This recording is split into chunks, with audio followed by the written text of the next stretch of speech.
নমস্কার বন্ধুগণ, আজকের এই ভিডিওতে আমরা অপারেটিং সিস্টেম নিয়ে একটু আলোচনা করব। ঠিক আছে, চলো। তো অপারেটিং সিস্টেম কি আমরা সবাই জানি।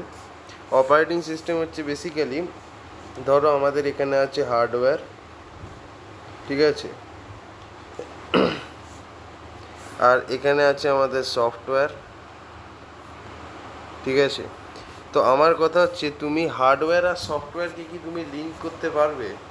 অ্যান্সার হচ্ছে হ্যাঁ, আমি করতে পারবো, কিন্তু কিভাবে করব? তার জন্য আমার একটা বিশেষ জিনিসের দরকার, সেটা হচ্ছে অপারেটিং সিস্টেম। এই অপারেটিং সিস্টেম হচ্ছে বেসিক্যালি হার্ডওয়্যার এবং সফটওয়্যার দুজনকে কি করে দিচ্ছে, লিঙ্ক করে দিচ্ছে। তো বেসিক্যালি অপারেটিং সিস্টেমটা কি করে, একটা ইন্টারফেসের কাজ করে। কিসের কাজ করে? একটা ইন্টারফেসের কাজ করে হার্ডওয়্যার এবং সফটওয়্যারের মধ্যে, ঠিক আছে। এই হচ্ছে গল্প। অপারেটিং সিস্টেমের মেন কাজই হচ্ছে কম্পিউটারের যে হার্ডওয়্যারটা আছে এবং যে সফটওয়্যারটা আছে, এদের মধ্যে একটা ইন্টারফেসের কাজ করে। হয়ে গেল। আচ্ছা, এইবার আমায় যেটা বুঝতে হবে সেটা হচ্ছে যে অপারেটিং সিস্টেমের কত রকমের টাইপ হয়, সেইটা আগে আমাকে দেখতে হবে। তো চলো, আমি এখানে হেডিং দিচ্ছি টাইপস অফ অপারেটিং সিস্টেম। দেখো, অপারেটিং সিস্টেম আমাদের অনেক রকমের হয়। যেমন ধরো, প্রথম একটা হচ্ছে ব্যাচ অপারেটিং সিস্টেম, ঠিক আছে। সেকেন্ড যেটা, সেটা হচ্ছে multi programming operating system, multi programming operating system. আচ্ছা, নেক্সট কি আছে? Multi tasking operating system, multi tasking operating system.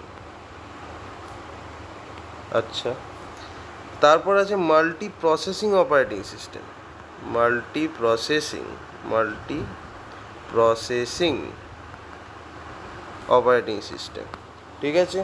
আর আরেকটা যেটা খুবই ইম্পর্টেন্ট, যেটা হচ্ছে রিয়েল টাইম অপারেটিং সিস্টেম, ঠিক আছে।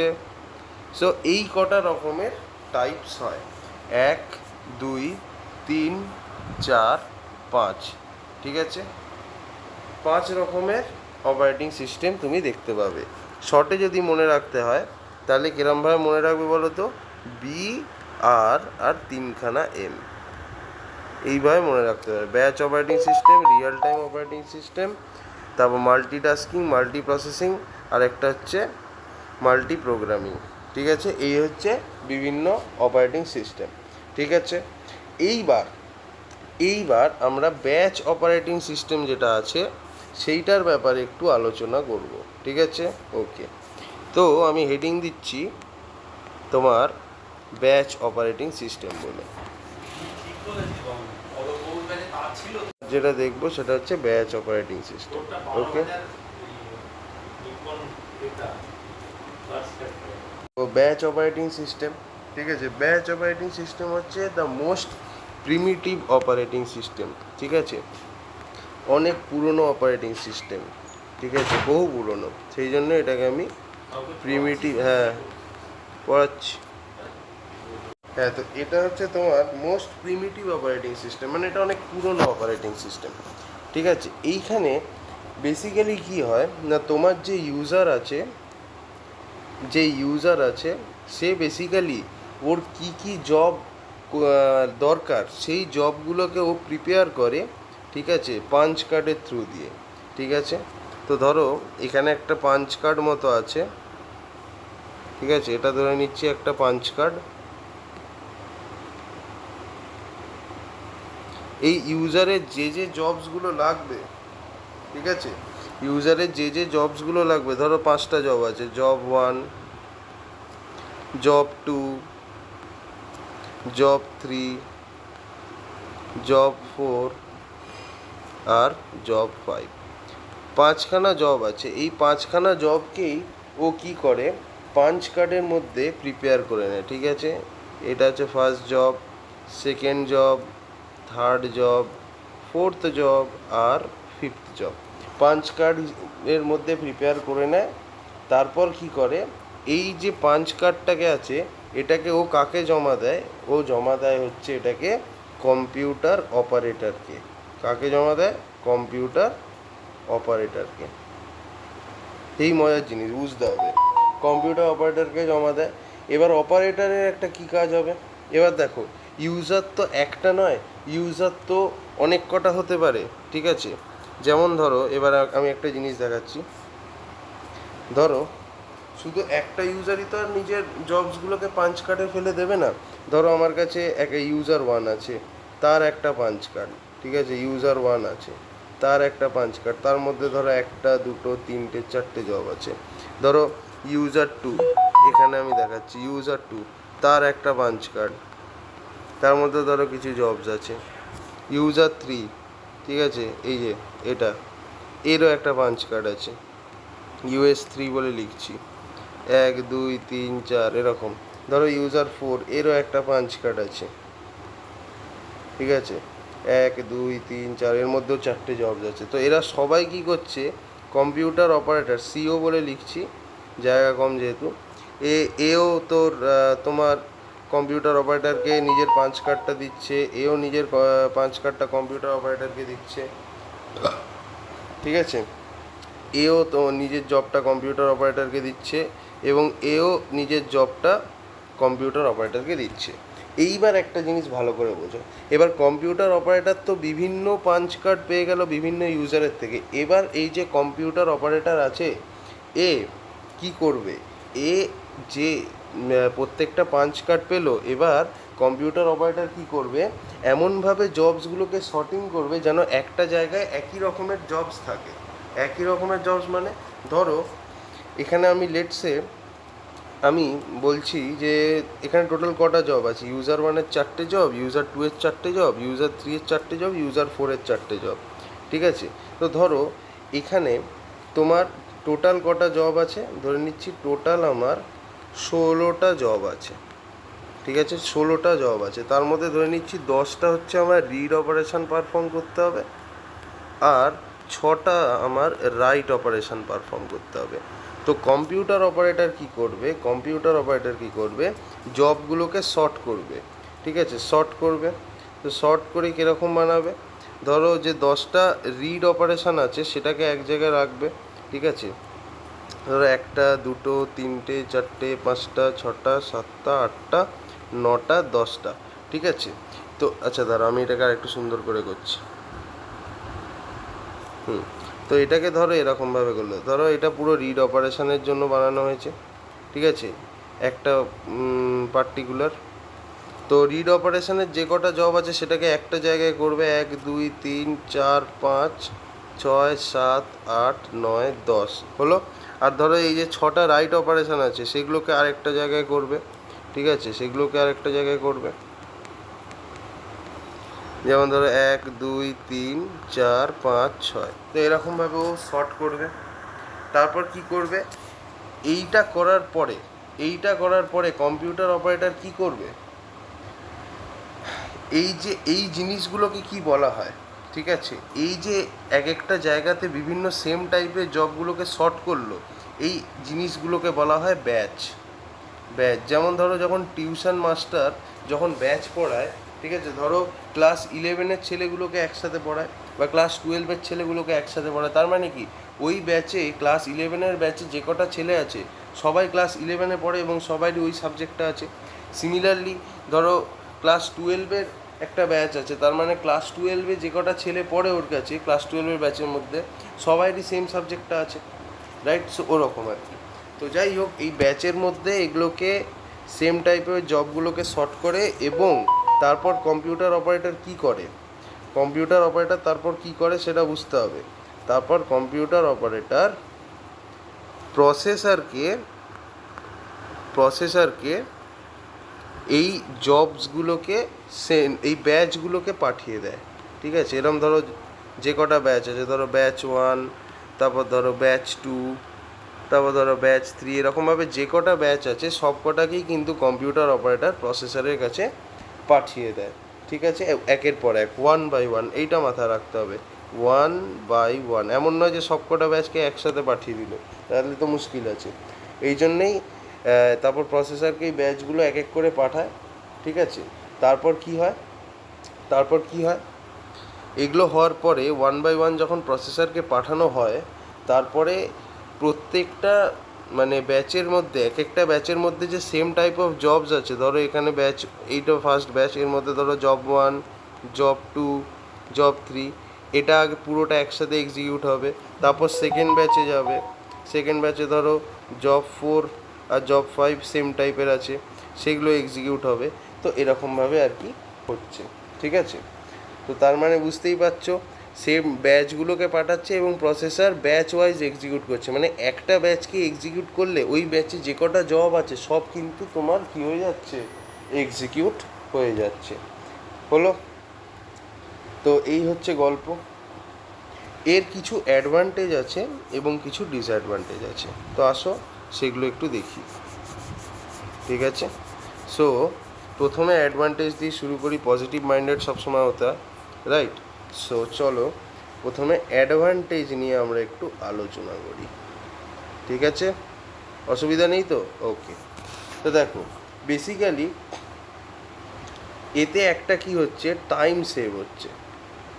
টাইম সেভ হচ্ছে কীভাবে? টাইম সেভ হচ্ছে, টাইম এইভাবে সেভ হচ্ছে যে তোমার বেসিক্যালি এখানে সেম টাইপ অফ জবসকে ও কী করছে, একটা ব্যাচের মধ্যে করে দিচ্ছে। ভালো করে জিনিসটা বোঝার চেষ্টা করবে। সেম টাইপ অফ জবসকে কিন্তু একটা ব্যাচের মধ্যে ও ঢুকিয়ে দিচ্ছে। যেমন ধরো জব 1, জব 2, জব 3 আর জব 4, ধরো 4টেই জব আছে তোমার রিড অপারেশনের জব আছে। তো ও কী করছে, সবকটা জব সেম টাইপের জবকে একটা ব্যাচের মধ্যে ঢুকিয়ে দিচ্ছে, যার জন্য কি হচ্ছে, যখন এই ব্যাচটা এক্সিকিউট হবে প্রসেসরের দ্বারা, তখন এই ব্যাচের মধ্যে যে কটা জব আছে সব কটা একসাথে এক্সিকিউট হয়ে যাবে, ঠিক আছে? তাতে কি হবে, তোমার টাইম সেভ হবে। ওয়্যারাস তুমি যদি ওটাকে আলাদা আলাদা এক্সিকিউট করতে, তাহলে আগে পুরো জব 1টা এক্সিকিউট হতো, তারপর আবার খুঁজতো যে সেম টাইপের জব কোথায় আছে, তখন খোঁজার জন্য একটা টাইম লাগতো, তারপর জব 2 পেলো, তারপর জব 2কে এক্সিকিউট করতো, তখন জব 2কে এক্সিকিউট করার পরে নেক্সট সেম টাইপের জব খুঁজবে, তুই খুঁজতে একটা এক্সট্রা টাইম লাগে। তো ওই টাইমটা এখানে কী হয়ে যাচ্ছে, সেভ হয়ে যাচ্ছে, ঠিক আছে?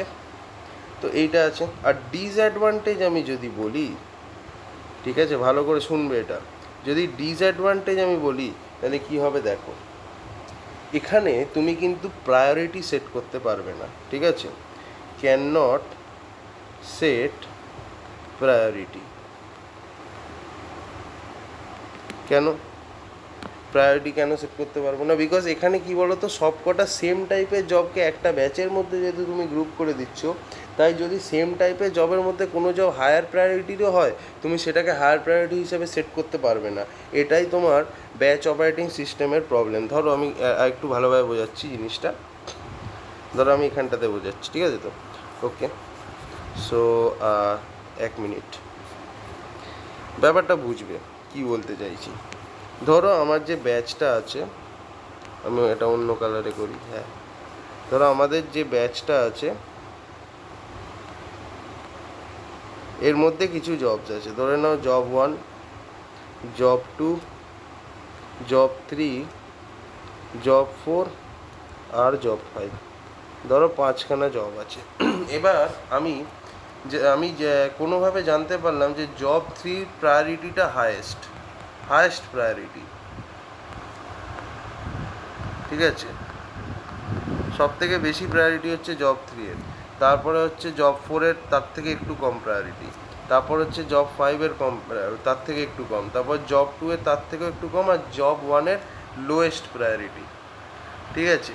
তো কথা, যদি আমাদের যখন প্রসেসর এক্সিকিউট করবে তখন কি করবে না, 1 বাই 1 এক একটা ব্যাচের মধ্যে যে জবসগুলো আছে সেগুলোকে এক্সিকিউট করবে। বাট তাহলে যদি সিকোয়েন্সিয়ালি এক্সিকিউট করে তাহলে তো জব 1 সবার আগে এক্সিকিউট হবে আর জব 5 সবার লাস্টে এক্সিকিউট হবে। কিন্তু হায়েস্ট প্রায়োরিটি তো তোমার জব 3, তো সবার আগে তো জব 3 এক্সিকিউট হওয়ার কথা, কিন্তু ব্যাচ অপারেটিং সিস্টেম এটা করতে পারবে না।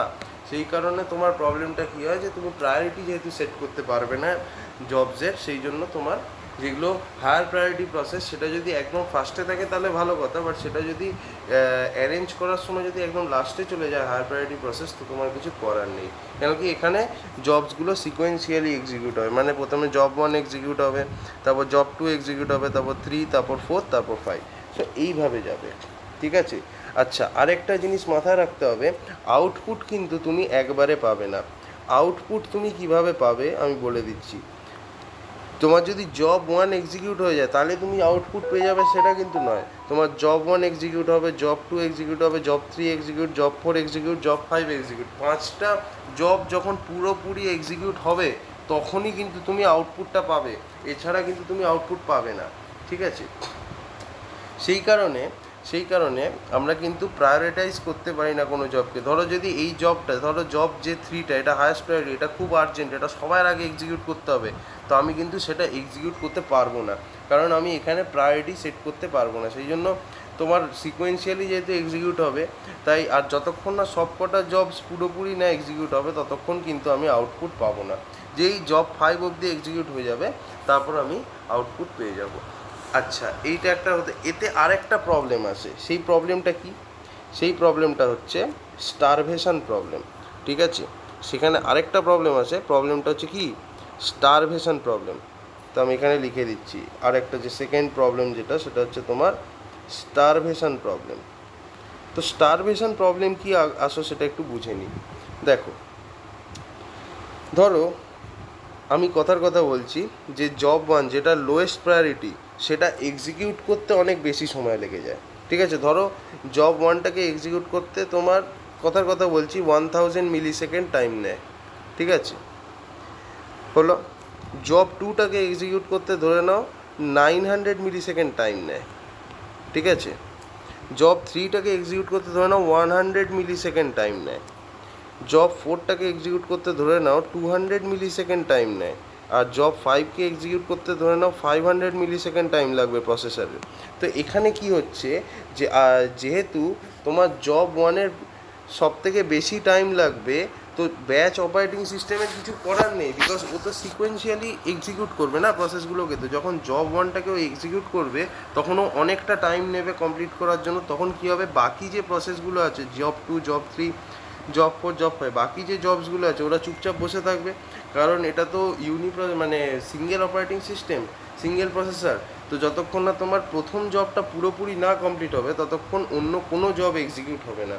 তো তাহলে তোমার এই যে জব 5টা এটা সব থেকে বেশি সময় ওয়েট করবে এক্সিকিউট হওয়ার জন্য। তো এই জিনিসটাকেই বলা হয় স্টারভেশন। তো স্টারভেশন মানে কি, অনেকক্ষণ ধরে চুপচাপ ওয়েট করে আছে যে ভাই আমি কবে এক্সিকিউট হব, কখন এক্সিকিউট হব। ঠিক আছে, সো এই প্রবলেমটা আমরা কিন্তু ব্যাচ অপারেটিং সিস্টেমে দেখতে পাই। যে ধরো যদি কোনো একটা প্রসেস বা কোনো একটা জব যদি অনেক বেশি টাইম নেয় এক্সিকিউট হওয়ার জন্য, তো সেইটা এক্সিকিউট করতে গিয়ে বাকি প্রসেসগুলো মার খেয়ে যায়। তারা অনেকক্ষণ ধরে বসে থাকে যে ভাই কখন আমি এক্সিকিউট হব। সো এই জিনিসটাকে আমরা বলি হচ্ছে স্টারভেশন। ঠিক আছে, তো এইটা ছিল। এরপরে আরেকটা যে পয়েন্ট আছে সেটা হচ্ছে সিপিইউ অনেক সময় অনেক মানে লং টাইমের জন্য আইডেল থাকে। ঠিক আছে, কখন সেটা একবার দেখতে হবে। এটা ভালো করে দেখবে, এই পয়েন্টটা ভালো করে বোঝার চেষ্টা করবে। এটাও একটা ডিসঅ্যাডভান্টেজের মধ্যেই পড়ে। ঠিক আছে, এই পয়েন্টটাকে আমরা ভালো করে বোঝার চেষ্টা করব। কি ব্যাপারটা একটুখানি ক্লিয়ার করুন স্যার। আচ্ছা, এই যে CPU remains idle for long time। CPU অনেক সময় ধরে তোমার আইডেল থাকে। আইডেল মানে চুপচাপ বসে থাকে, কোনো কাজ নেই। কেন, দেখো এটা ভালো করে বোঝার চেষ্টা করবে। এই যে কথাটা বলছে যে ব্যাচ অপারেটিং সিস্টেমে সিপিইউ অনেক সময় ধরে চুপচাপ বসে থাকে, এটা কেন ভালো করে দেখো। ধরো আমার কাছে একটা ব্যাচ আছে। ঠিক আছে, ধরো আমার কাছে একটা ব্যাচ আছে, সেম টাইপ অফ জবস। ধরো এটা হচ্ছে তোমার জব 1, এটা হচ্ছে জব 2, এটা হচ্ছে জব 3, আর এটা হচ্ছে জব 4। ভালো করে বুঝবে জিনিসটা। ঠিক আছে, মন দিয়ে শোনো, মন দিয়ে শুনতে হবে। ধরো এই যে জব 2 যেটা সেকেন্ড জব, ধরো এর আইও অপারেশনের দরকার, আইও অপারেশনের দরকার মানে ইনপুট আউটপুট অপারেশনের দরকার। ঠিক আছে, সব যে দেখো এবার জবস আইদার কীরকম হয়, কিছু কিছু হয় হচ্ছে শুধু সিপিইউ অপারেশন লাগে, কিছু কিছু জব আছে যেগুলো সিপিইউ শুধু আইও অপারেশন লাগে, এবং ধরো কিছু কিছু জবস আছে যেগুলো তোমার সিপিইউ প্লাস আইও অপারেশন দুটোই লাগে। ঠিক আছে, তো বেসিক্যালি ধরো এই জবটার সিপিইউ অপারেশন লাগবে, সিপিইউ অপারেশন লাগবে। এই যে থার্ড জবটা আছে এরও ধরে নিচ্ছি সিপিইউ অপারেশন লাগবে, ঠিক আছে। আর এই যে ফোর্থ জবটা দেখছো এরও ধরে নিচ্ছি আমি আইও অপারেশনই লাগবে, ঠিক আছে। তো এবার কি হবে, যখন ব্যাচ অপারেটিং সিস্টেমে প্রসেসর এই ব্যাচটাকে এক্সিকিউট করবে, তো প্রথমে জব ওয়ানটাকে খুব আরামসে এক্সিকিউট করে দিল, বিকজ ওর শুধু সিপিইউ দরকার, ঠিক আছে। তো ও আরামসে সিপিইউ দিয়ে দিল এবং ফটাকসে এক্সিকিউট হয়ে গেল। এরপরে যখন ও জব টুটাকে এক্সিকিউট করতে যাবে, ও দেখতে পাবে যে এর তো ভাই আইও অপারেশন লাগবে। তার মানে আমি যদি সিপিইউ হই, আমি তো আর আইও দিতে পারবো না।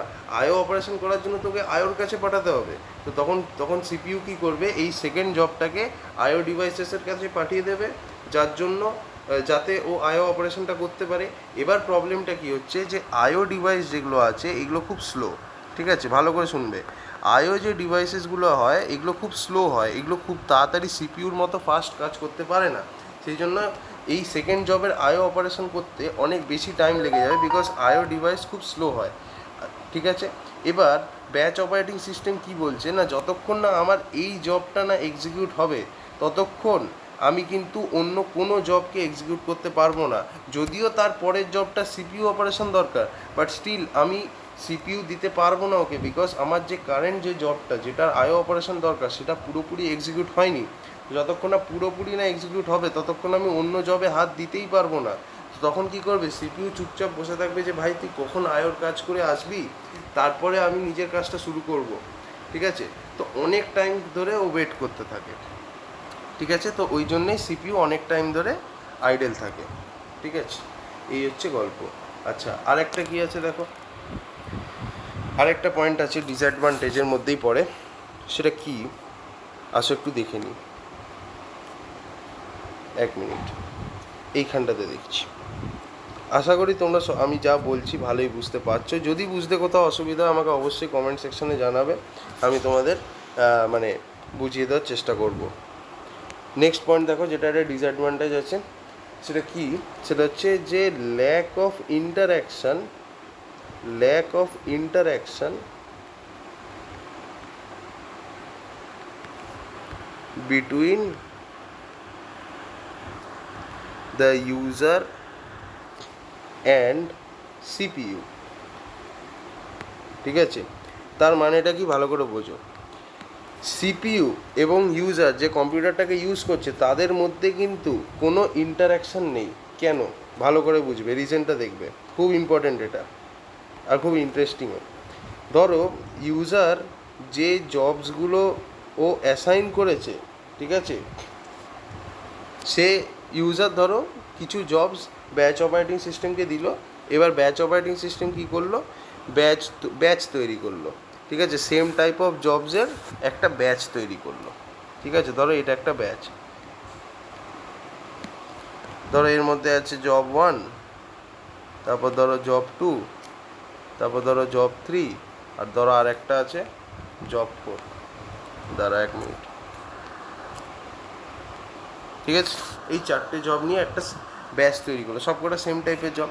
এবার প্রবলেমটা কি হচ্ছে, ঠিক আছে, যে একবার যদি এই ব্যাচটা প্রসেসরের কাছে এক্সিকিউট হওয়ার জন্য সাবমিট হয়ে যায়, ঠিক আছে, এই ব্যাচটা যদি একবার সাবমিট হয়ে যায় প্রসেসরের কাছে এক্সিকিউট হওয়ার জন্য, তাহলে কিন্তু আর তুমি কিছুতেই এই ব্যাচটাকে আর চেঞ্জ করতে পারবে না, ঠিক আছে।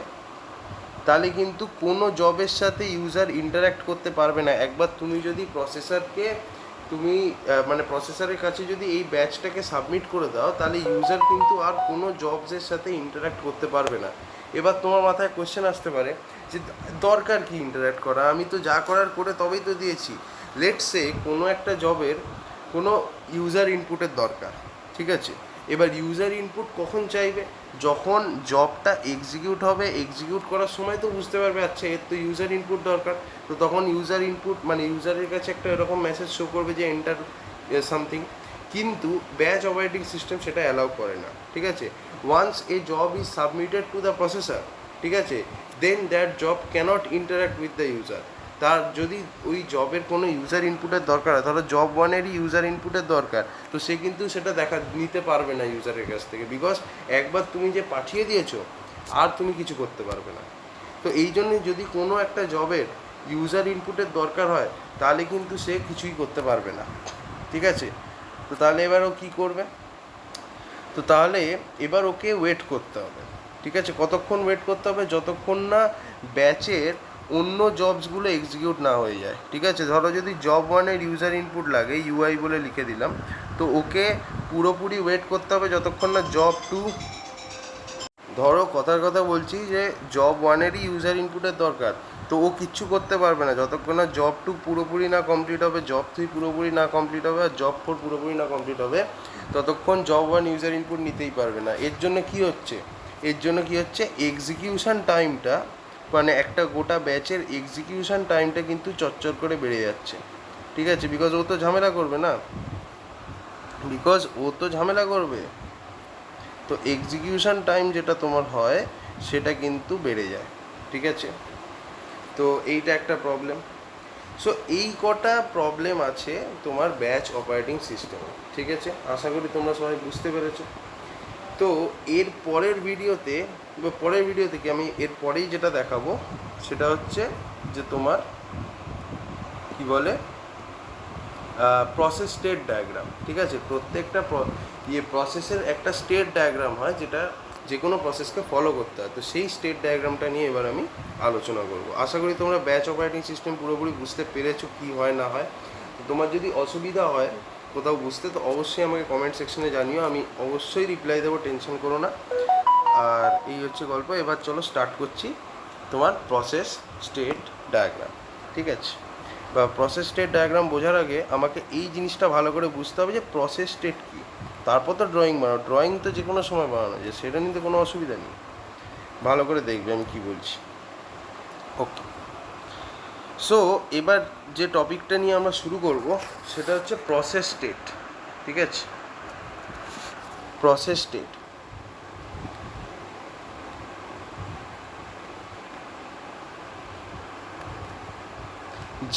এবার দেখো একটা জিনিস ভালো করে বুঝবে, যে কোনো প্রসেসকে নিজের লাইফ সাইকেলে বিভিন্ন স্টেটের মধ্যে দিয়ে যেতে হতে পারে। ঠিক আছে, যে কোনো একটা প্রসেস, ধরে নিচ্ছে একটা প্রসেস আছে P1, ওকে নিজের লাইফ সাইকেলে বা নিজের এই প্রসেসটার লাইফ সাইকেলে অনেক কটা স্টেটের মধ্যে দিয়ে যেতে হতে পারে। যেমন ধরো আমি স্টেটগুলোর নাম দিয়ে দিচ্ছি, ধরো নিউ স্টেটের মধ্যে দিয়ে যেতে হতে পারে।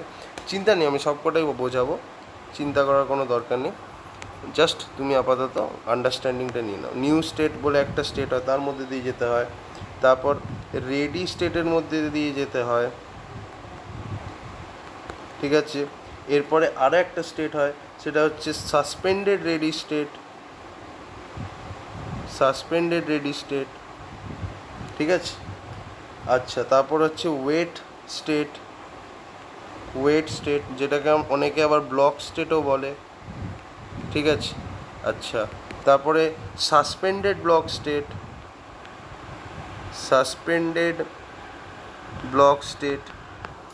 আচ্ছা, এরপরে তোমার রান স্টেট আর টার্মিনেটেড স্টেট। ম্যাক্সিমাম একটা প্রসেস নিজের লাইফ সাইকেলে এই কটা স্টেটের মধ্যে দিয়ে যেতে পারে, এর বেশি আর কোনো স্টেট নেই। তার মানে টোটাল কটা স্টেট হলো? 1 2 3 4 5 6 7। এই যে 7টা স্টেট আছে, একটা প্রসেস ম্যাক্সিমাম এই 7টা স্টেটের মধ্যে দিয়ে যেতে পারে। ম্যাক্সিমাম মানে ওয়ার্স্ট কেসের কথা আমি বলছি, ওয়ার্স্ট কেসে একটা প্রসেস ম্যাক্সিমাম এই 7খানা স্টেটের মধ্যে দিয়ে যেতে পারে। ঠিক আছে, হলো? তো এই স্টেটগুলো কি? ঠিক আছে, যখন ধরো একটা প্রসেস পুরোপুরি এক্সিকিউট হয়ে সিপিইউর মধ্যে থেকে বেরিয়ে যাচ্ছে, তার আগে এই প্রসেসটাকে এই কটা স্টেটের মধ্যে দিয়ে যেতে হয়। এবার এই প্রত্যেকটা স্টেটকে আমরা বোঝার চেষ্টা করব। ঠিক আছে, তো আমি যদি একটা ডায়াগ্রাম বানাই তাহলে একটু সুবিধা হবে। এই ডায়াগ্রামটার নাম হচ্ছে প্রসেস স্টেট ডায়াগ্রাম। ঠিক আছে, খুব ভালো করে মন দিয়ে দেখবে, এই জিনিসটার নাম হচ্ছে প্রসেস স্টেট ডায়াগ্রাম। তোমরা একটু মন দিয়ে শোনো, দেখবে অপারেটিং সিস্টেম পুরোপুরি ক্লিয়ার হয়ে যাবে। ঠিক আছে, এটার গ্যারান্টি আমি দিচ্ছি। তো দেখো, প্রসেস স্টেট ডায়াগ্রামের ব্যাপারে আমি বলছি, যে কোনো প্রসেসকে ম্যাক্সিমাম 7টা স্টেটের মধ্যে দিয়ে যেতে হয়, এটা আমি একটু আগেই বললাম। আর এই যে ম্যাক্সিমাম 7টা স্টেট, এটাকেই আমরা একটা প্রসেস স্টেট ডায়াগ্রামের থ্রু দিয়ে বুঝিয়ে দিতে পারবো। কীভাবে? ভালো করে দেখবে। একটা স্টেট দেখো, নিউ স্টেট এরকমভাবে লিখবে, নিউ, সার্কেল করে দেবে, ঠিক আছে। তারপরে নেক্সট হচ্ছে তোমার রেডি স্টেট, হলো। এরপরে এখানে হচ্ছে তোমার রান স্টেট, আর এখানে হচ্ছে তোমার টার্মিনেট স্টেট, এটাকে আমি টার্ম বলে লিখে দিচ্ছি, জায়গা যেহেতু কম। আচ্ছা, এবার এখানে হচ্ছে তোমার ওয়েটিং স্টেট বা ব্লক স্টেট, আমি ওয়েট বলেই লিখছি, ঠিক আছে। দাঁড়াও, এটাকে একটু ঠিক করে বানাই। ওয়েট স্টেট হলো। আচ্ছা, এরপরে এখানে হচ্ছে একটা সাসপেন্ডেড ওয়েট, সাসপেন্ডেড ওয়েট,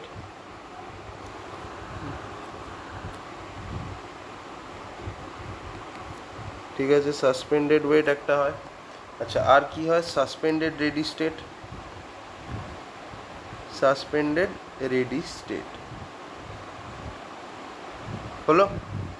আর কিছু আর নেই। দেখো, একটা, দুটো, তিনটে, চারটে, পাঁচটা, ছটা, সাতটা, সাতখানা হয়ে গেছে।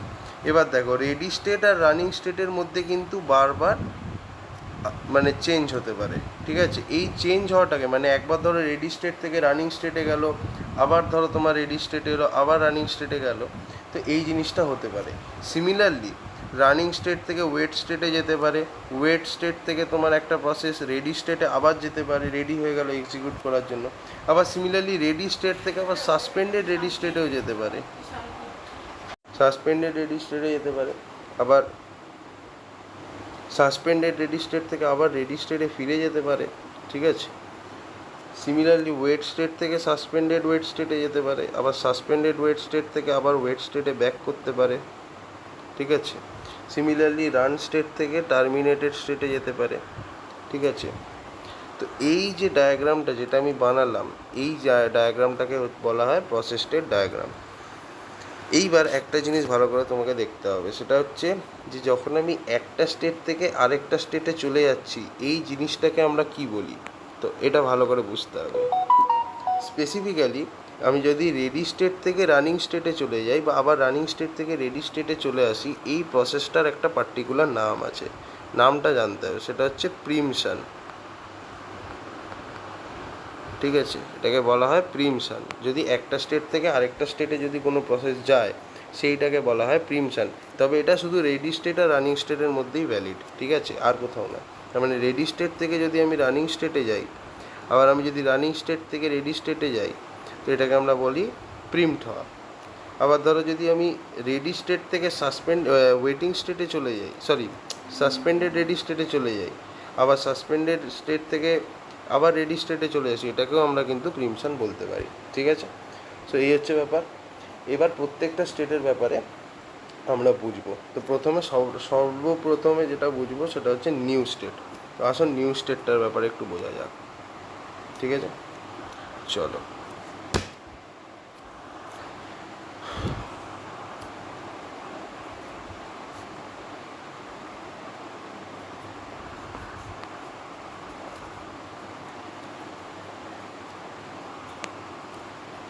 চলো, new state,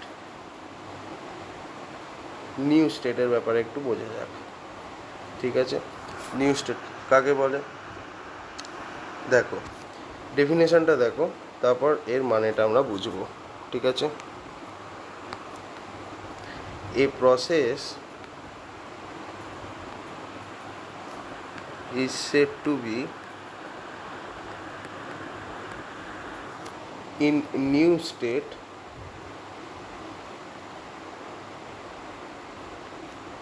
is said to be in new state when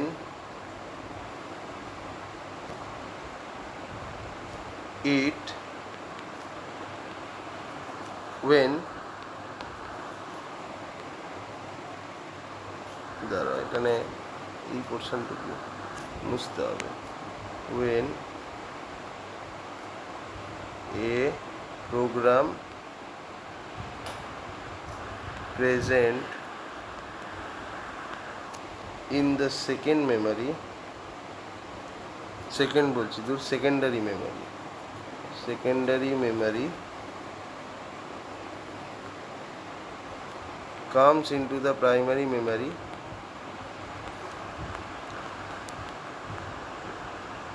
primary memory for execution.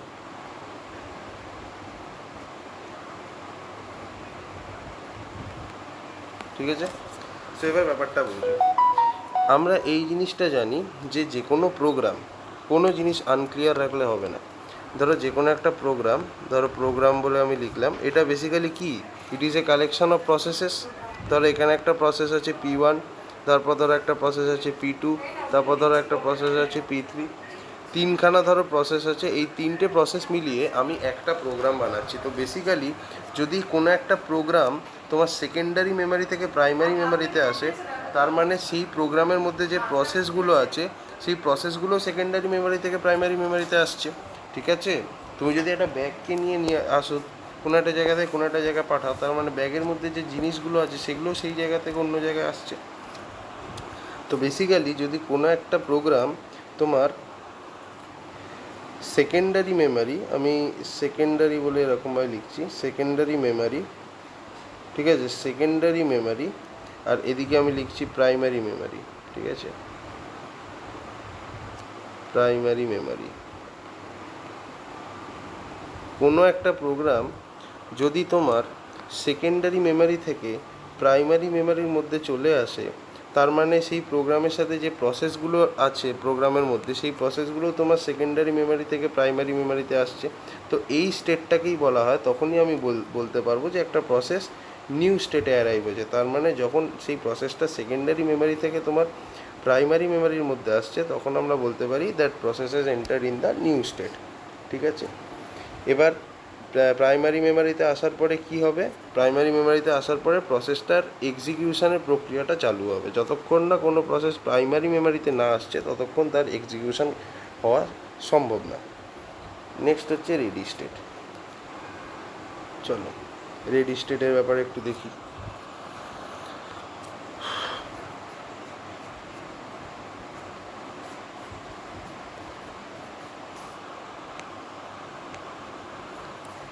Ready state,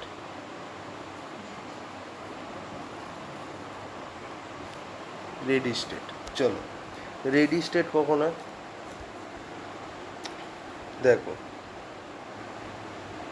এবার যখন কোনো একটা প্রসেসকে আমরা, ভালো করে একটা জিনিস দেখবে, রেডি স্টেটে কখন আসে, যখন ধরো এটা হচ্ছে তোমার প্রাইমারি মেমোরি। ঠিক আছে, ভালো করে দেখবে, প্রাইমারি মেমোরি, আর আরেকটা মেমোরি হয় সেটা হচ্ছে মেন মেমোরি। মেন মেমোরি হচ্ছে ওই মেমোরিটা যার মধ্যে তোমার এক্সিকিউশনটা হয়। ঠিক আছে, ঠিক আছে। এবার যদি কোনো একটা প্রসেস তোমার প্রাইমারি মেমোরি থেকে মেন মেমোরির মধ্যে চলে আসে, তো তখন আমি বলতে পারি যে সেই প্রসেসটা তোমার রেডি স্টেটে চলে এসছে। ঠিক আছে, এইবার ওই প্রসেসটা কি করবে, রেডি ফর এক্সিকিউশন, মানে এবার ওই প্রসেসটা এক্সিকিউট করার জন্য রেডি হলো। যখন কি হলো, প্রসেসটা প্রাইমারি মেমোরি থেকে মেন মেমোরিতে আসলো, তখন আমরা বলতে পারি যে that process is ready for execution, ready for execution. ঠিক আছে, তখনই রেডি হবে যখন প্রসেসটা প্রাইমারি মেমোরি থেকে মেন মেমোরিতে আসবে। তার মানে আগে সেকেন্ডারি মেমোরি থেকে প্রাইমারি মেমোরিতে আসবে, তারপর প্রাইমারি মেমোরি থেকে মেন মেমোরিতে আসবে। ঠিক আছে, এবার রেডি স্টেটে কি হয়, ওই যে প্রসেসটা আছে, ধরে নাও P1 হচ্ছে সেই প্রসেসটা, সে কি করছে, প্রসেসরের জন্য ওয়েট করছে। কেন কি, প্রসেসরই তো প্রসেসটাকে এক্সিকিউট করে, তো যতক্ষণ না ও প্রসেসরটাকে পাচ্ছে ততক্ষণ ও ওয়েট করবে। তার মানে এখানে আমি লিখতে পারি যে P1 waits for the processor to execute it, তো ও বেসিক্যালি প্রসেসরের জন্য ওয়েট করছে যে কখন প্রসেসর আসবে এসে আমাকে এক্সিকিউট করবে। ঠিক আছে, এইবার মাল্টি প্রোগ্রামিং এনভায়রনমেন্টে একটা জিনিস দেখা যায়, সেটা কি, সেটা একটু ভালো করে দেখো। মাল্টি প্রোগ্রামিং এনভায়রনমেন্টে একটা সুন্দর জিনিস আমরা এখানে দেখতে পাই, কি বলতো, রেডি স্টেটে মাল্টি প্রোগ্রামিং মানেটা কি সেটা আগে দেখতে হবে। মাল্টি প্রোগ্রামিং মানে হচ্ছে অনেক কটা একের বেশি প্রোগ্রাম যদি একসাথে এক্সিকিউট হয় সেটাকে আমরা বলি মাল্টি প্রোগ্রামিং। তো যদি মাল্টি প্রোগ্রামিং অপারেটিং সিস্টেম হয় যেখানে তুমি একসাথে একাধিক প্রোগ্রামকে এক্সিকিউট করতে পারো, তো সেখানে রেডি স্টেটে, ঠিক আছে, রেডি স্টেটে একটা স্পেশাল জিনিস দেখা যায়, সেটাকে আমরা বলি হচ্ছে রেডি কিউ। ঠিক আছে, সেটাকে আমরা কি বলি? Ready queue. রেডি কিউ, ঠিক আছে। এই যে রেডি কিউটা আছে, এই রেডি কিউয়ের মধ্যে বিভিন্ন প্রসেস এসে জমা হয়। ঠিক আছে, এবার কিউ মানে বুঝতেই পারছো, ও first in first out principle follow করবে রেডি কিউ। তো ধরো এখানে কি আছে, ধরো 5টা প্রসেস আছে, তো এরকমভাবে থাকবে, ধরো P1, তারপর P2, তারপর ধরো P3, তারপর P4, তারপর আমি এখানে বানিয়ে দিচ্ছি, ঠিক আছে, P5। তো এই রেডি কিউতে এই 5টা প্রসেস ওয়েট করবে। এবার এটা FIFO অর্ডারে এক্সিকিউট হবে, মানে P1টা সবার আগে এসেছিলো, তাহলে P1 সবার আগে প্রসেসরটাকে পাবে, হয়ে গেল। তারপর P2 এসেছিলো, তো P2 পাবে প্রসেসরকে, তারপর P3 পাবে, তারপর P4 পাবে, তারপর P5 পাবে। সো এরকমভাবে আমাদের এক্সিকিউশনটা হবে, কিন্তু এটা মাল্টি প্রোগ্রামিংয়ে হয়। সিঙ্গেল প্রোগ্রামিং অপারেটিং সিস্টেমে কোনো রেডি কিউ ফিউ থাকে না, বিকজ ওখানে আগে প্রসেস আসবে, সেটা এক্সিকিউট হবে, তারপরেই অন্য প্রসেস আসতে পারবে, তার আগে ঢুকতেই দেবে না। ঠিক আছে, এইটা হয়ে গেল। নেক্সট আমরা যেটা দেখব সেটা হচ্ছে রান স্টেট কাকে বলে। ঠিক আছে, এটা একটু দেখো, রান স্টেট কাকে বলে।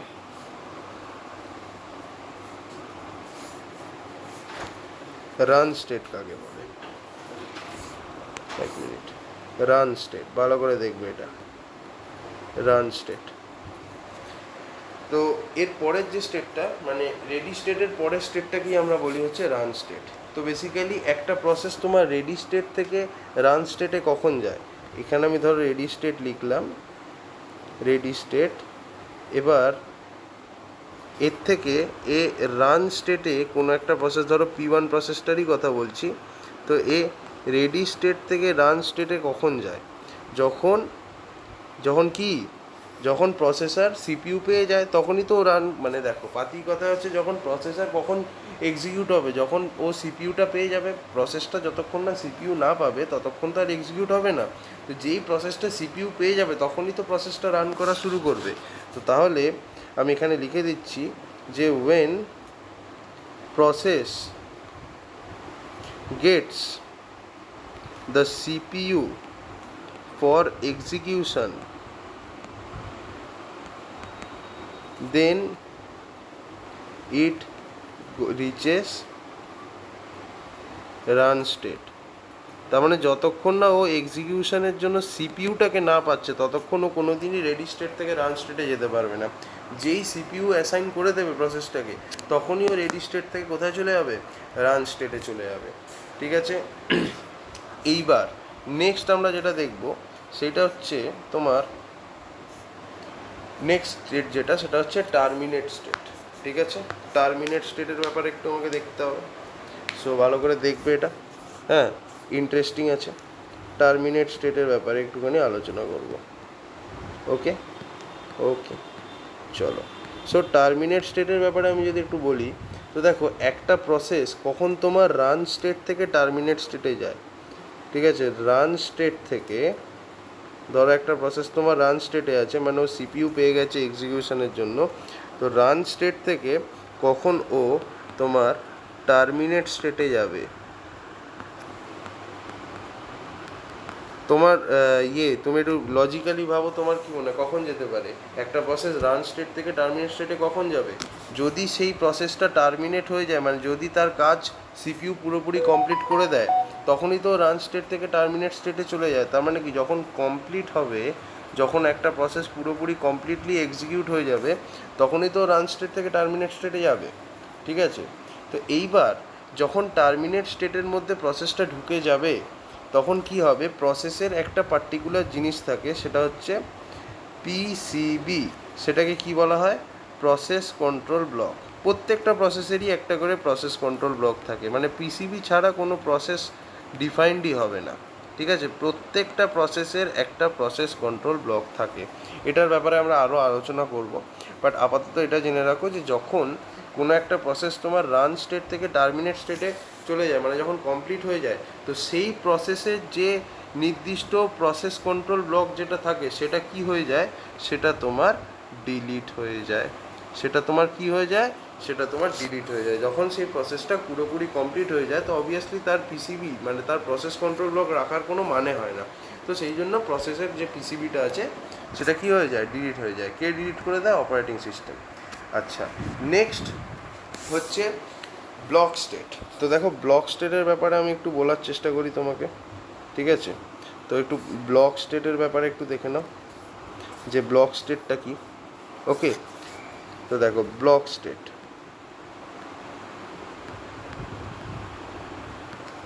ব্লক স্টেটের ব্যাপারে একটু আমরা আলোচনা করব।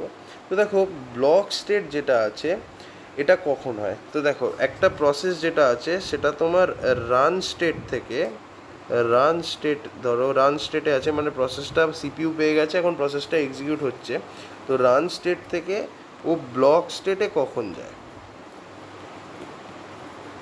ঠিক আছে? ব্লক স্টেট মানে কি, আইদার প্রসেসের এক্সিকিউশনটা ব্লক হয়ে যায়। তো দেখো রান স্টেট থেকে কোনো একটা ধরো P1 প্রসেসেরই কথা বলছি, P1 প্রসেসটা তোমার রান স্টেট থেকে ব্লক স্টেটে কখন যায়, যখন ধরো এই P1 প্রসেসের কোনো আইও অপারেশনের দরকার হয়। যদি আইও অপারেশনের দরকার হয়, ঠিক আছে, তবেই কিন্তু এই প্রসেসটা তোমার রান স্টেট থেকে ব্লক স্টেটে চলে যাবে। এবার কেন, বিকজ আমি জানি যখন রান স্টেটের মধ্যে P1 প্রসেসটা আছে তখন সেটাকে কে এক্সিকিউট করছে, সিপিইউ।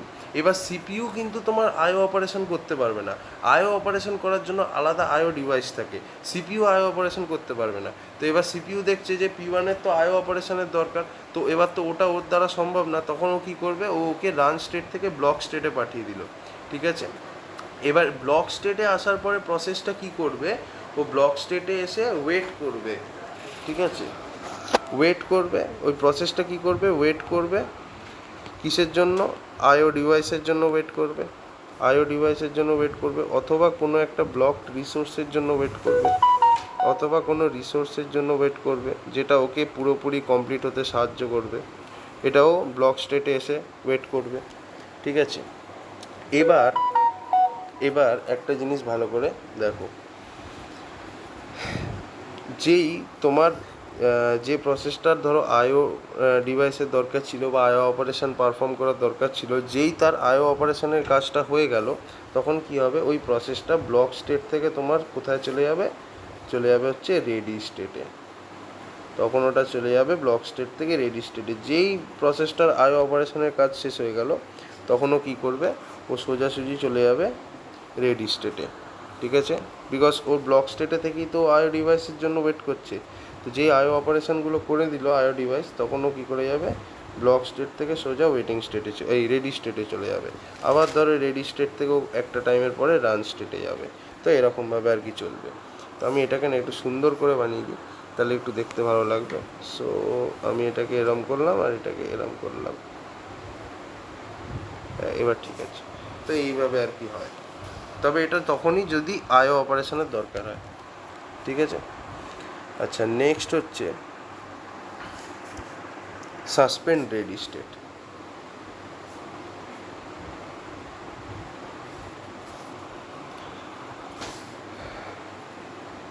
নেক্সট যে স্টেটটার ব্যাপারে বলবো সেটা হচ্ছে তোমার suspended ready state.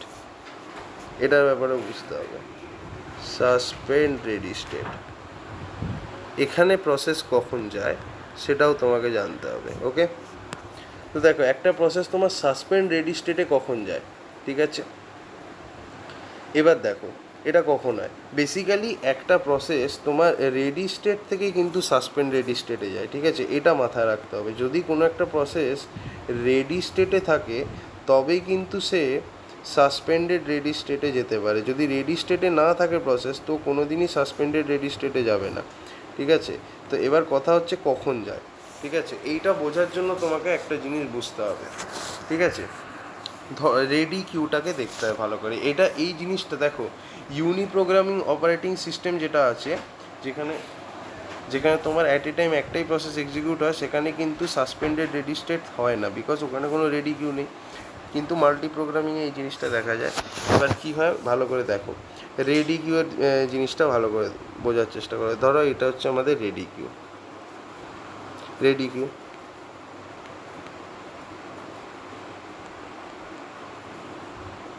Ready queue. এবার এই রেডি কিউয়ের মধ্যে বিভিন্ন প্রসেস আছে। ধরো P1 আছে, P2 আছে, তারপর ধরো P3 আছে, আর P4 আছে। এবার তুমি তো জানো কিউ যেহেতু first in first out follow করে, তো সবার আগে P1 এসছে, তো P1 সবার আগে এক্সিকিউট হবে, আর P4 সবার লাস্টে এসছে, তো P4 সবার লাস্টে এক্সিকিউট হবে। এবার ধরো কথার কথা যে P1 যে প্রসেসটা আছে তার প্রায়োরিটি হচ্ছে 2, P2 যে প্রসেসটা আছে তার প্রায়োরিটি হচ্ছে 3, ঠিক আছে। P3 এর যে প্রসেসটা আছে তার প্রায়োরিটি হচ্ছে 5, আর P4 এর যে প্রায়োরিটি তার হচ্ছে সেটা হচ্ছে 1, ঠিক আছে। চলুক না, যা খুশি না। তো এবার কি হচ্ছে যে এবার প্রায়োরিটির দিক দিয়ে দেখতে গেলে প্রসেস 3 যেটা আছে ওটার প্রায়োরিটি ম্যাক্সিমাম। তো সেইভাবে দেখতে গেলে প্রসেস 3 এর এক্সিকিউশনটা সবার আগে হওয়ার দরকার, বাট সেটা হওয়া সম্ভব না, বিকজ ও একটা কিউতে আছে, কিউ ফিফো ফলো করে। তো যেটা সবার আগে এসেছিলো সেটা সবার আগে এক্সিকিউট হবে, তার মানে টেকনিক্যালি P1 আগে এক্সিকিউট হবে, তারপর P2 হবে, তারপরে P3 হবে। তো এরকম ক্ষেত্রে মুশকিল হয়ে যায়, যেটা হায়ার প্রায়োরিটির প্রসেস সেটা আগে এক্সিকিউট হওয়া দরকার। তো এরকম ক্ষেত্রে কি হয় যে এই P1 প্রসেসটা, এই যে P1 যে প্রসেসটা আছে আর এই P2 প্রসেসটা আছে, এরা দুজন রেডি স্টেটের যে রেডি কিউটা আছে সেখান থেকে বেরিয়ে সোজাসুজি চলে আসবে সাসপেন্ডেড রেডি স্টেটে। এবার এখানে এই প্রসেসটা আর এই প্রসেসটা ওয়েট করবে। এবার তার মানে কি হলো, এবার রেডি কিউটা দেখতে কেমন হবে? তাহলে এবার রেডি কিউটা এরকম দেখতে হবে, P3 আর P4। তো এখন দেখো এবার P3 প্রায়োরিটি 5 আর P4 এর প্রায়োরিটি 1। তো এখন দেখো যেটা হায়েস্ট প্রায়োরিটি প্রসেস সেটা রেডি কিউতে সবার আগে আছে, তো এবার P3 প্রসেসটাই সবার আগে এক্সিকিউট হবে। তো যতক্ষণ না P3টা না পুরোপুরি এক্সিকিউট হতো ততক্ষণ P1 আর P2 কোথায় থাকবে? সাসপেন্ডেড রেডি স্টেটের মধ্যে থাকবে, ঠিক আছে। যতক্ষণ, আর এটা কতক্ষণ থাকবে? যতক্ষণ না আবার মেন মেমরি না পাচ্ছে, যতক্ষণ না ও মেন মেমরিটা পাচ্ছে না ততক্ষণ ও কিন্তু সাসপেন্ডেড মেমরি স্টেটের মধ্যেই থাকবে, ঠিক আছে। আবার যেই মেন মেমরি পেয়ে যাচ্ছে, যেই আবার মেন মেমরি পেয়ে যাচ্ছে তখন কি হবে? যেই আবার তোমার মেন মেমরি পেয়ে যাচ্ছে, যদি আবার মেন মেমরি ফাঁকা হয়ে যায় তখন কি হবে? এই P1 আর P2 প্রসেসটা আবার সাসপেন্ডেড রেডি স্টেট থেকে তোমার রেডি স্টেটে চলে যাবে, ঠিক আছে। কিন্তু যতক্ষণ না মেন মেমরি পাবে না ততক্ষণ কিন্তু যেতে পারবে না, ততক্ষণ ওদেরকে সাসপেন্ডেড মেমরি ওয়েটিং স্টেটেই থাকতে হবে, সাসপেন্ডেড রেডি স্টেটে, ঠিক আছে। ওকে, এবার নেক্সট আমরা যেটা দেখবো সেটা হচ্ছে সাসপেন্ডেড ওয়েট স্টেট, ঠিক আছে।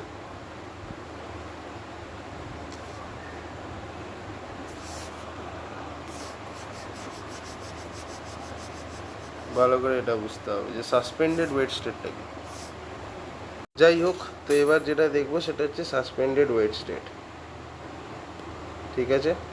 তো দেখো সাসপেন্ডেড ওয়েট স্টেট, তো একটা প্রসেস তোমার ওয়েট স্টেট থেকে সাসপেন্ডেড ওয়েট স্টেটে কখন যায় সেটা ভালো করে দেখবে, ঠিক আছে। এইখানে ধরো ওয়েট স্টেট আছে আর এটা হচ্ছে তোমার সাসপেন্ডেড ওয়েট, এস ওয়েট বলে আমি লিখছি, ঠিক আছে।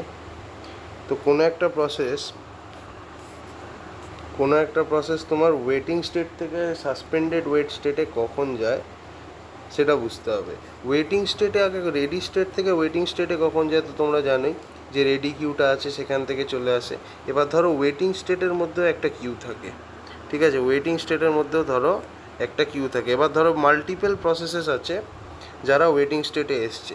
ধরো এখানে তোমার P2 এসছে, P3 এসছে, P4 এসছে, আবার ধরো এখানে P5 এসছে। ভালো করে দেখবে জিনিসটা। এদের প্রায়োরিটির অর্ডারটা আমি যদি বলি, তো এর প্রায়োরিটি হচ্ছে 2, 3, 4, 5, কথার কথা বলছি, ঠিক আছে। ওয়েটিং স্টেটেও একটা কিউ থাকে, এটা হচ্ছে তোমার ওয়েটিং কিউ, ঠিক আছে। এবার একটা জিনিস ভালো করে দেখবে, অবভিয়াসলি এরা ওয়েটিং স্টেট থেকে কোথায় যাবে? রেডি স্টেটে যাবে, তাই তো। এবার ব্যাপারটা হচ্ছে যে এরা যেহেতু একটা ওয়েটিং কিউয়ের মধ্যে এসছে, কিউ তো ফিফো প্রিন্সিপাল ফলো করবে, তার মানে যে প্রসেসটা সবার আগে এসছে সে সবার আগে যেতে পারবে। তো সেইভাবে দেখতে গেলে P5 প্রসেসটা সবার লাস্টে এসছে, কিন্তু P5 প্রসেসের প্রায়োরিটিটা সব থেকে বেশি। তো তার মানে P5কে সবার আগে রেডি স্টেটে পাঠাতে হবে। কিন্তু তার আগে তো ভাই এই তিনটে প্রসেস আছে, এরা যতক্ষণ না যাবে ততক্ষণ তো আর P5 রেডি স্টেটে যেতে পারবে না। তো তাহলে কি করতে হবে, এই তিনটে প্রসেসকে সরাতে হবে। তো তখন কি করবে, তখন অপারেটিং সিস্টেম কি করবে, এই যে তিনটে প্রসেস আছে P2 P3 P4, এগুলোকে ওয়েটিং স্টেট থেকে পাঠিয়ে দেবে সাসপেন্ডেড ওয়েটিং স্টেটে। ঠিক আছে, ওয়েটিং স্টেট থেকে পাঠিয়ে দেবে কোথায়, সাসপেন্ডেড ওয়েটিং স্টেটে পাঠিয়ে দেবে। পাঠিয়ে দিলে তাহলে এখন ওয়েটিং কিউতে শুধু P5 পড়ে থাকবে, P5 পড়ে থাকবে।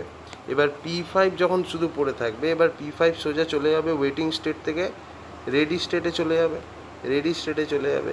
তারপরে রেডি স্টেটে চলে যাওয়ার পরে তারপর যে বাকি যে তিনখানা প্রসেস আছে P2 P3 P4, তারা আবার ওয়েটিং কিউতে আবার আসবে এবং তারপরে তারা ওয়েটিং কিউ থেকে আবার চলে যাবে রেডি স্টেটে। সো এইভাবে হয়, ঠিক আছে। তো এই জিনিসটা আছে। তো যে প্রসেসগুলোর প্রায়োরিটি কম তাদেরকে ওয়েটিং স্টেট থেকে সাসপেন্ডেড ওয়েটিং স্টেটে নিয়ে যাওয়া হয়।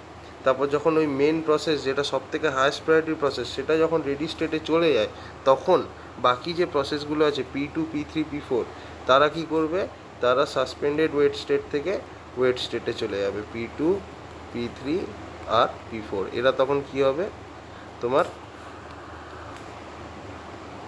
এরা তখন সাসপেন্ডেড ওয়েট স্টেট থেকে ওয়েট স্টেটে চলে যাবে। ঠিক আছে, এই হচ্ছে গল্প। ঠিক আছে,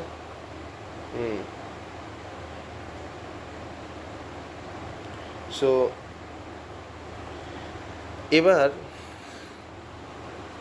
নেক্সট আমরা যেটা দেখব সেটা হচ্ছে প্রসেস কন্ট্রোল ব্লক। ঠিক আছে, চলো নেক্সট আমরা যেটা দেখব সেটা হচ্ছে প্রসেস কন্ট্রোল ব্লক।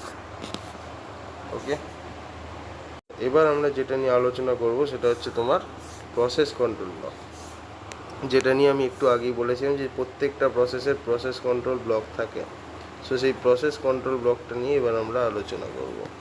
ওকে, তো দেখো মন দিয়ে দেখবে প্রসেস কন্ট্রোল ব্লক কি, প্রত্যেকটা প্রসেসের কিন্তু প্রসেস কন্ট্রোল ব্লক থাকবে, সে P1 হোক P2 হোক, যে কটা প্রসেসই থাকুক না কেন, প্রত্যেকটা প্রসেসের আলাদা প্রসেস কন্ট্রোল ব্লক থাকবে। এর একটা পিসিবি থাকবে, এর একটা পিসিবি থাকবে, এর একটা পিসিবি থাকবে, এরকম যে কটা প্রসেস আছে প্রত্যেকটা প্রসেসেরই একটা করে প্রসেস কন্ট্রোল ব্লক থাকবে।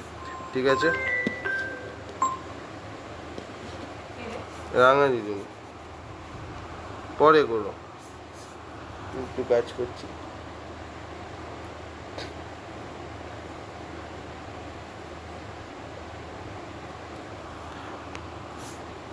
তো প্রসেস কন্ট্রোল ব্লক কি, এটা হচ্ছে বেসিক্যালি একটা ডাটা স্ট্রাকচার। এটা বেসিক্যালি কি, এটা হচ্ছে একটা ডাটা স্ট্রাকচার। ঠিক আছে, এটা হচ্ছে বেসিক্যালি একটা ডাটা স্ট্রাকচার।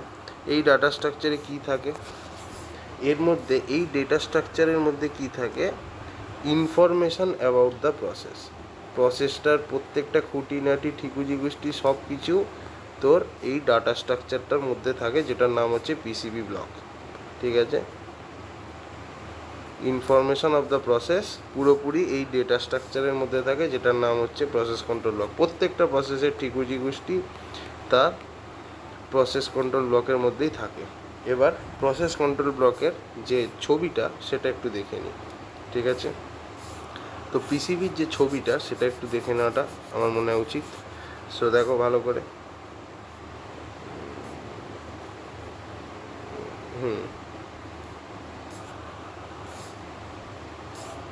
দেখো পিসিবির যে ছবিটা সেটা আমরা একটু দেখি। পিসিবি ইমেজ, প্রসেস কন্ট্রোল ব্লকের যে ছবিটা সেটা একটু দেখে নিই, ডায়াগ্রামটা। তো দেখো এটাতে তোমার বেসিক্যালি কী কী থাকে এরকম দেখতে হয় কিছুটা, এদিকটা করে বানাচ্ছি। প্রথমে থাকে হচ্ছে তোমার প্রসেস আইডি, প্রসেসের আইডি থাকে। ঠিক আছে, তারপরে প্রোগ্রাম কাউন্টার থাকে। তোমরা যারা কম্পিউটার আর্কিটেকচার পড়েছো তারা জানো প্রোগ্রাম কাউন্টার কি। নেক্সট ইনস্ট্রাকশনের অ্যাড্রেসটাও স্টোর করে রাখে। তারপর কি থাকে, প্রসেস স্টেট থাকে, কোন স্টেটে প্রসেসটা আছে, নিউ স্টেট না ওয়েটিং স্টেট না রেডি স্টেট, সব কিছু তুমি এই প্রসেস কন্ট্রোল ব্লকের মধ্যে পাবে। ঠিক আছে, এটা থাকে। এরপর কি থাকে, প্রায়োরিটি। প্রসেসের প্রায়োরিটি কত হবে, 2 হবে না 3 হবে না 4 হবে, সব কিছু থাকে তোমার এই প্রসেস কন্ট্রোল ব্লকের প্রায়োরিটি সেকশনের মধ্যে। নেক্সট থাকে হচ্ছে জেনারেল পারপাস রেজিস্টার, জিপিআর। এই জিপিআরের মধ্যে কি থাকে, একটা প্রসেসের মধ্যে তো কিছু ডেটা থাকে যেটার উপরে অপারেট করে সিপিইউ, তো ওই ডেটাগুলো কোথায় স্টোর হয়, প্রসেস কন্ট্রোল ব্লকের মধ্যে স্টোর হয়। আর প্রসেস কন্ট্রোল ব্লকের কোন পোর্শনে স্টোর হয়, জিপিআর এর মধ্যে স্টোর হয় সব কিছু ডেটা, ঠিক আছে, যে কোনো প্রসেসের হলো। এরপর কি থাকে, লিস্ট অফ ওপেন ফাইলস, ঠিক আছে, open files, list of open files, open file f বলে লিখে দিলাম, মানে যে যে কটা ফাইল ওই প্রসেসটাকে এক্সিকিউট হওয়ার জন্য, মাথায় রাখবে যে কিছু কিছু প্রসেস আছে যেগুলোকে এক্সিকিউট করার জন্য কিছু ফাইল ওপেন করতে লাগে, ঠিক আছে। তো সেই যে যে ফাইল যেগুলোকে ওপেন করতে লাগবে একটা প্রসেসকে এক্সিকিউট করার জন্য, সেগুলোর লিস্টটা থাকে এই সেকশানে। ধরো 4টে ফাইল লাগবে একটা প্রসেসকে এক্সিকিউট করার জন্য, ওপেন করতে লাগবে, তো ওই 4টে ফাইল কি কি সেগুলোর লিস্ট আমাকে এখানে স্টোর করে দেওয়া থাকবে, ঠিক আছে। আর কি থাকে, লিস্ট অফ ওপেন ডিভাইসেস, কিছু ডিভাইস আছে যেগুলোকে আমার অপারেট করতে হবে কোনো একটা প্রসেসকে এক্সিকিউট করার জন্য, তো সেই লিস্টটাও তোমার এই প্রসেস কন্ট্রোল ব্লকের মধ্যে পেয়ে যাবে। আর থাকে হচ্ছে প্রোটেকশান, ঠিক আছে, আর থাকে হচ্ছে প্রোটেকশান, যাতে প্রসেসটা করাপ্ট না হয়ে যায়, এটার ব্যাপারে আমরা একটু পরে ফার্দার আলোচনা করব। প্রোটেকশানও থাকে, এটা এখানে নিচেই হতো বাট যেহেতু জায়গা নেই তাই আমি উপরে লিখলাম, কিছু মনে করো না। সো এই জিনিসটা থাকে। তো কী কী থাকে বললাম, প্রসেস আইডি থাকে, প্রসেসের একটা আইডি হয়, প্রোগ্রাম কাউন্টার থাকে, মানে প্রসেস কি, এবার প্রসেস হচ্ছে বেসিক্যালি কালেকশন অফ ইনস্ট্রাকশন। আমি যদি এবার দেখো খুব ডিটেলসে যাবো, ডেপথে যাবো, দেখো প্রসেস কি, প্রসেস হচ্ছে বেসিক্যালি কালেকশন অফ ইনস্ট্রাকশনস। ধরো এখানে আমার 4টে instruction, I1, I2, I3, I4, ঠিক আছে।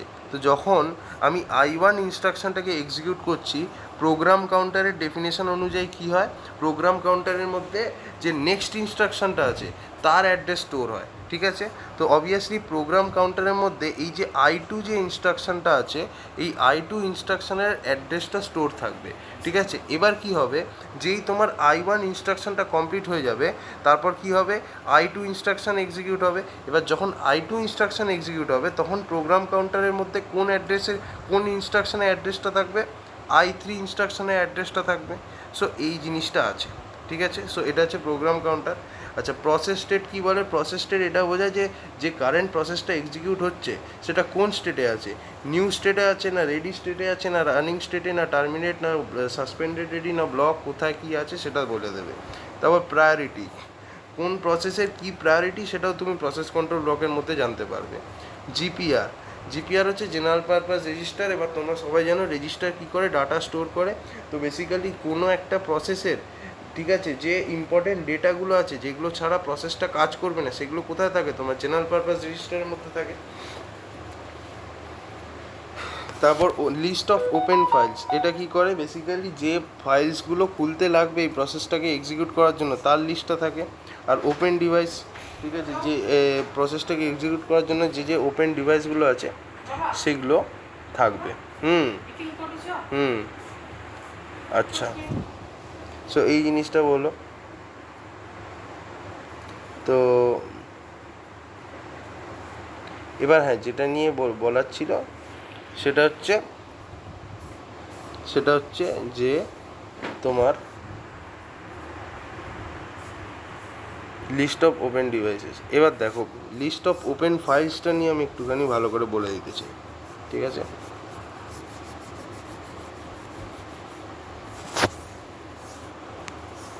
List of open files, list of open files, এটার ব্যাপারে একটুখানি দেখে নাও। তো বেসিক্যালি কোনো একটা প্রসেস ধরো P1, এই P1 প্রসেসটাকে যদি এক্সিকিউট হতে হয় তো মেন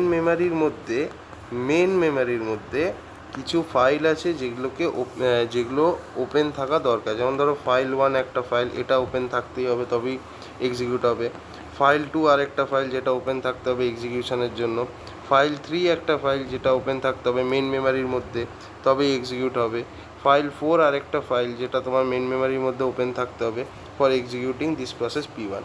তো এই কিছু ফাইলস আছে যেগুলো তোমার মেন মেমোরির মধ্যে ওপেন থাকতেই হবে, নাহলে কিন্তু প্রসেসটা এক্সিকিউট হবে না। এই 4টে ফাইলের মধ্যে ধরো এই 3টে ফাইল ওপেন আছে, এই 3টে ফাইল ওপেন আছে, ধরো এই ফাইলটা ওপেন নেই, তাহলেও কিন্তু প্রসেসটা এক্সিকিউট হবে না। 4টেই ওপেন থাকতে হবে, ঠিক আছে? যে যে লিস্টটা দেওয়া আছে সেই লিস্টের জন্য সবকটা ফাইলই মেন মেমোরির মধ্যে রান করে, তবেই এই প্রসেসটা এক্সিকিউট হবে। সো এই জিনিসটা হচ্ছে ব্যাপার। এবার নেক্সট হচ্ছে যে কোয়েশ্চেন হচ্ছে যে পিসিবি যেটা আছে আমাদের, ঠিক আছে, আমাদের যে পিসিবিটা আছে সেটা কোথায় থাকে, এটা আমাকে আগে জানতে হবে। যে কোনো প্রসেসের যে প্রোগ্রাম কন্ট্রোল ব্লক সেটা কোথায় থাকে, এইটা আমাকে আগে জানতে হবে।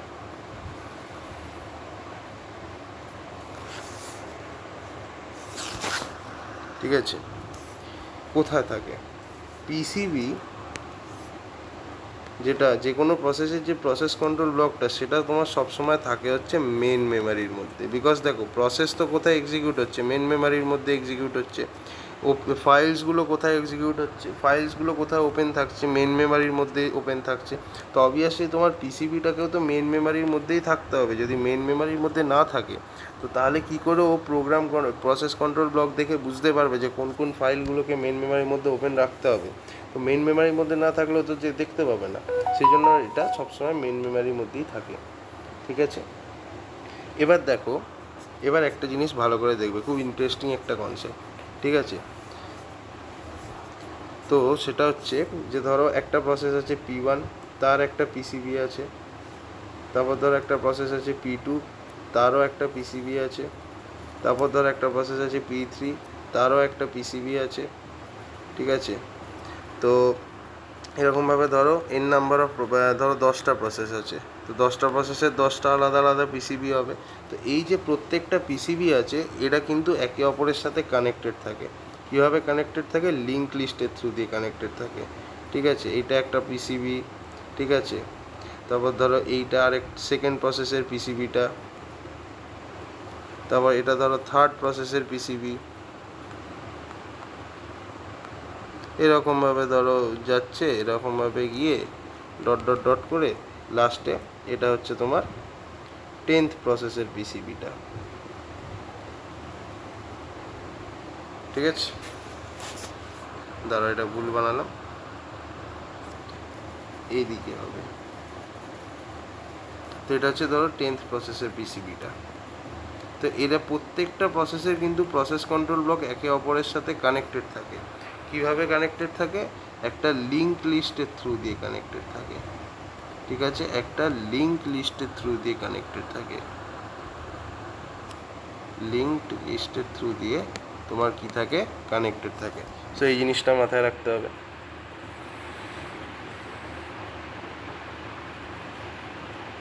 আচ্ছা, নেক্সট টপিক যেটা শুরু করব সেটা হচ্ছে শিডিউলার্স। ওকে, চলো এবার আমরা যেটা নিয়ে আলোচনা করব সেটা হচ্ছে তোমার বেসিক্যালি শিডিউলার্স, ঠিক আছে? তো দেখো শিডিউলার্স কি, ঠিক আছে? শিডিউলার্স কি আগে আমাকে সেটা বুঝতে হবে। ওকে, সো শিডিউলার্স বলে আমি এখানে লিখলাম। শিডিউলার্স কি সেটা আগে দেখি। সো এগুলো হচ্ছে বেসিক্যালি, হ্যাঁ